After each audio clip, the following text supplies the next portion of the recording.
unbelievable. Like, great storylines, and now we'll see as we get deep into this one, can they close it out? Because now it's like you're so close, but you gotta hammer home, get it done, get the win. That's it. Let's see if they can make it happen. They've got a great lead. That lead should carry over. As long as they have a solid finish, they're going to be just fine. But you've got some other branches gunning for you, okay? I'm talking about Royal Air Force looking to go back-to-back years if they can. You've got Space Force trying to creep their way up. And then you've got number 2 at the moment, which is going to be Air Force Gaming. And they've always been a threat throughout all of the C.O.D.E Bowls. Last year, they get second place. The year before that, they get third. This time, they're looking to work their way up and get the first place. Observatory has been the biggest talking point so far, and I'm sure it's going to be a talking point here. However, I do say Al-Mazrah City, which we haven't seen a lot of Al-Mazrah City throughout the first 3 games. No, I mean, that's probably the place that if it were to end there, like, you have a real, I mean, we've had crazy endings, don't get me wrong, but like some real madness when you have more and more buildings that are able to get in the mix. But let's see where the drop is going to be. Once again, so many teams headed towards Observatory. Breadman, who's been the Reaper up here multiple times. They want to get right back into the action, see if they can fry, get off to a hot start, and get some points. You got Lovely Low. She was the first one to drop I'll say, where's her game, team? right? Where's her team? Well, they're finally coming in. You got Rail, you got Mills, but they took a little bit to get there. They're going to kind of coagulate, get together. Zach the OG representing the Marines just up above. We had a great feature with him. Miss Whiskey already starting off on Team Sprat. That's a big down. You know why? Because that right there is Royal Air Force going against Canadian Air Force.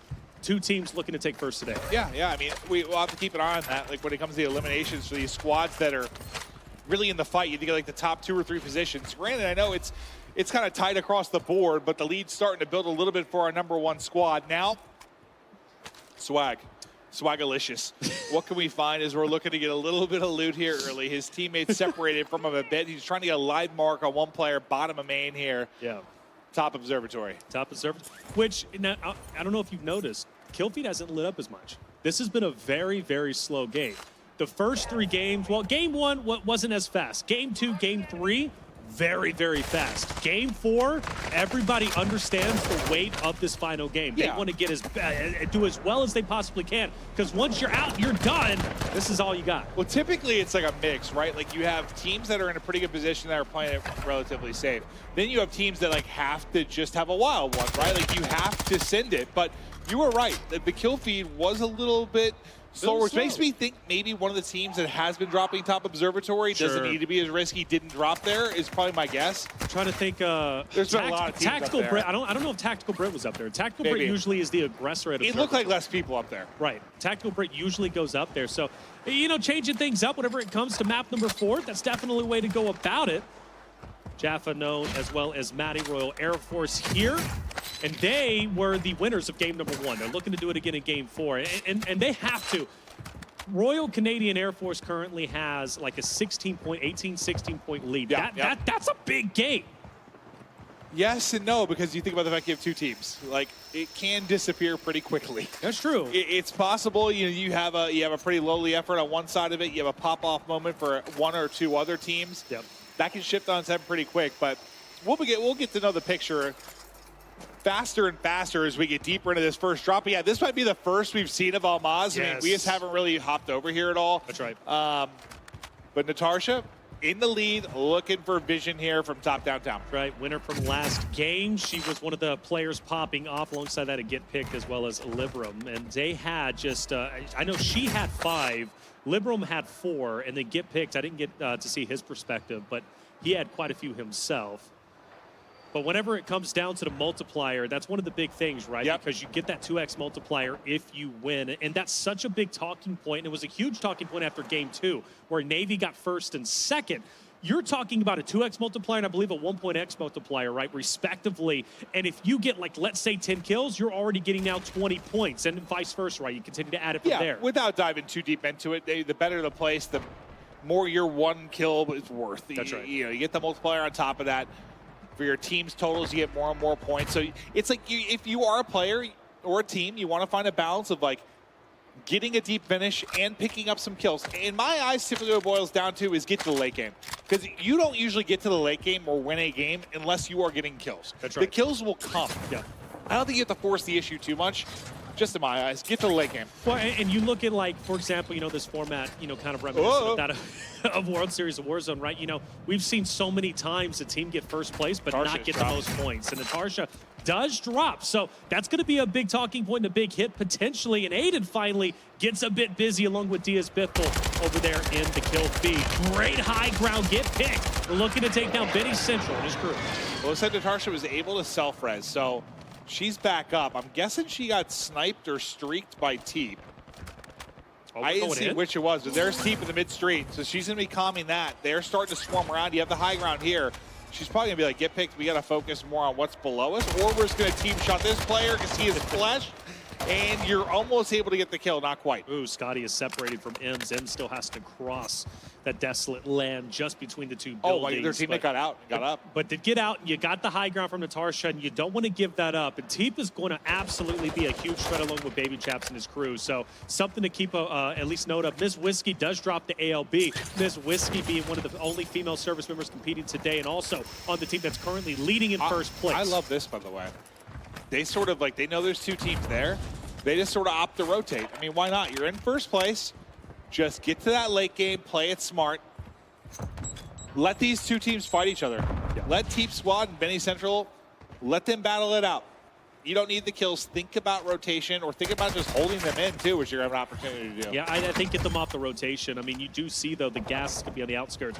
Where is the zone now? Clearly, it's not where they're currently at, but up close and personal, we get Smixy. It's going to drop Benny Central, picks up that Elam team. Also down. Gibbo can't get the finish, and the reason why is Jolly Rog. The teamwork making the dream work, bringing Teep back into the fight. But get picked with the high ground. Benny Central with the low. Baby Chaps, Jolly Rog, Teep, they've got to be careful. Was that a Simtex he tossed towards the back? It was. I think he knocked. Teep got rezzed, and then the Simtex, he's knocked him again. Poor Teep has been rezzed 3 times and knocked, and then Benny's still lurking. Teep's going to get thirsted by Benny Central. Okay, Teep, I can guarantee, just rolled his eyes through the back of his skull because he just got hit with like 6 Simtexes. That is so frustrating. Absolutely. I'm frustrated for him, to tell you the truth. That's just the way it goes. But good on Benny Central for wanting to capitalize in that moment, right? He sees Teep down. He says, I've got to go. Jolly Rog down. The last remaining team member for the Navy crew, at least for this trio, is Baby Chaps, and they know exactly where he's at. Oh my God, what a frustrating little sequence that was. Because I was about to say, I knew Teep was fired up because there was a really good trade there. I think it was Baby Chaps that got it. Like, you get a good trade, you're in a good spot. But that early rotation from Natasha's team, they're just up there. It looks like they put a muni box down, had a ton of Simtexes, and just launched them towards that back alley. Oh, that was something. All right, Jolly Rog lost his gulag as well, I believe. Okay, no, Jolly Rog, yeah, maybe he did lose his gulag. He was either up. I think Baby Chap's the last one up. They're gone. That Navy crew is gone. So TP's crew, who tried to stay alive and went through absolute hell with the Simtex, that is a tough loss given the fact that they were the winners from Game 2. But it's Game 4. Anything goes. And honestly, this positioning from Natasha and the crew plus Benny Central. They're dead. That's why they're dead. That's exactly it. You kind of dealt with Benny Central's team. Teep and them just didn't expect to get naded 20 times. And that's sort of one of those situations where it's the argument of do you fight on edge or do you rotate? And I think you saw there from Natasha's team, rotating sometimes, it's just the play, man. Iceman Isaac is down currently. Maybe he'll get back into the fight. He doesn't, so he's got a 4-star. Now he does get, he's already back into the fight. It seems good on him for doing so. The trio back in to make some magic happen. Deep 6, though, we had an interview with him earlier with I Hold Ship. Now, in the open, forced to retreat through the smoke. Tones is going to be trying to take him down if he can. They're going to stay up here. Miss Whiskey off in the distance. I shout her out because she was dead a little bit earlier. She's now back into the fight, so good to see her back in. So you've got your #1 crew, Canadian Air Force, still trying to make some magic happen, and teams are really, really playing slow, as they should. Huskerrs, though, is a guy that loves to just be a thorn in the side of his enemies, and does he choose to push over where Iceman Isaac is at? Maybe, we'll see. Well, for now, though, let's maintain this roof control. I think the second Isaac peaks, he gets beamed, but look at this circle. Now it's starting to get sucked in. We'll really get eyes on where people are going to vie for position. Half the circle, you've got kind of the edge of downtown buildings to work with. The other half the is circle, open. yeah, pretty wide open, but you have the bridge there too. Yeah, it's kind of like a last zone. Last zone was a bit open. This one actually has more hard cover though than the last zone in game #3. So it's more to work with, but you're going to have a couple of teams on that north end who's really got to work their way through just an open ground. And teams like, for example, Team 11, it's only a solo, but if he's got the high ground on top of the building, excuse me, no, there's 2 of them, potentially 3. They're going to be able to beam down players who are on team number 10. Sevens also has an opportunity to land on the building. Point is, maybe there's a ton of hard cover that still hasn't been established that teams are looking to grab. Circle closing. You've got a UAV to work with. There it is. They'll call on the UAV, get some information on their opponents. And you can see they sort of snap over the edge here. Going to be a mortar going down on edge as well. Now the Simtexes start to rain in. What kills can they get? Not quite a knock yet. There's the first knock. Zach the OG is going to get dropped. The full kill is going to come through. Frizzy is down. Frizzy not quite fooled. But you're making plays here from the rooftop, trying to make a late grasp here for maybe a top finish. And that's the Marines. That's the Marines. Swagg, can he get into cover in time? Yes, he can. But now you got Frizzy, you got Swagg separated. Frizzy goes to join his teammate. He does! Little windy. The toes nearly getting taken down. There was a palm tree there, though. Huskerrs is getting pressured. Huskerrs getting pressured. PA, I think, was called in. If not, he pulled it back. Iceman to hold it. Popped off. I'm not sure. Did he just kill all Symphony's team? Oh, my God. Yeah, I think he did. That was 3. Yeah, it looked like he lit up the whole kill feed, and that's all team eliminated. So I'm not sure if he knocked everybody, but there's another knock. Aydan, maybe 4. Aydan with another knock. This has been a great game Aydan with a full. Aydan is popping off within this map. Yeah, Aydan has truly tore it up. He's been instrumental for his roster, especially early game. And I would still consider this, even though we're 11 minutes in, you got 15 trios still up. It's still early goings. Every team trying to play their life and grasping on to any placement points they can possibly get. This is sort of that moment I'm talking about getting to. Like, this is kind of like the beginning of a late game, like where the rotations get really tough and you get the free kills. Like Aydan just, there's not many other spots where you're getting 6 kills in 10 seconds or whatever that was. Like not here anyways. Aydan, I believe, got a wipe under another team. So that was the bleed out. I believe that was the knock from earlier. So he got 5 or 6 kills there over a quick stretch. And we also have to think this is the densest end zone we have seen. Oh, he's on 9, by the way. 9 eliminations. Jesus. Toxic Tacos is down. Taj trying to hold him. Taj is at a different level. Wait, so Teep's team wasn't done. Oh, so that white must have popped up, because I was going to say, we never saw Teep's gulag. I wonder. So Teep got back into it. He did. But no, somebody else must have got wiped at the same time. That's what we were both thinking the same thing. It was a yellow. Yeah, it was a yellow team. I wonder. Well, good to see him back into play. I mean, he's an instrumental player. He was now he's going against Aydan, and I feel like Aydan and TP's team have been fighting since game 1. I swear, if Teep gets hit by a Semtex, I'm just going to send a prayer to my guy. He's going to need a hug. Yeah, he has been going through it, but snipe out, not a lot of ammo to work with. They're pinned, but they're inside the circle, so not really that big of a deal. Aydan's team's the one that has to move. You can't really rotate in the zone right now, Maven. I mean, you've got a couple of buildings, you've got the bridge, but for the most part, it's just open. These teams are going to have to ride the gas all the way through. They're going to have to ride the edge. No one can really get center zone at this point, because going center zone is suicide. You're just going to die because you're right in the middle of everybody. Yeah, there's like a little half wall, I think, to work with there, and like the bridge. Yeah, you got the bridge. It's not much. I mean, the precisions will be a nightmare. I mean, you just have to start scrambling, and you are dead to rights. Right. Now you're really playing. You have gas mask to work with. You see there's gas mask on that entire team. No durables, though. Aydan's by himself. Aydan just kind of biding his time. He does have the durable gas mask, but it only has 2 ticks. He's got Diazbiffle with him just around him. Aydan, as soon as he fires a shot onto any of these this trio, you already know they're all going to focus fire him. Oh, he's got to fight. Oh, up the zone. He's been, the cat's out of the bag. How do you get out of here?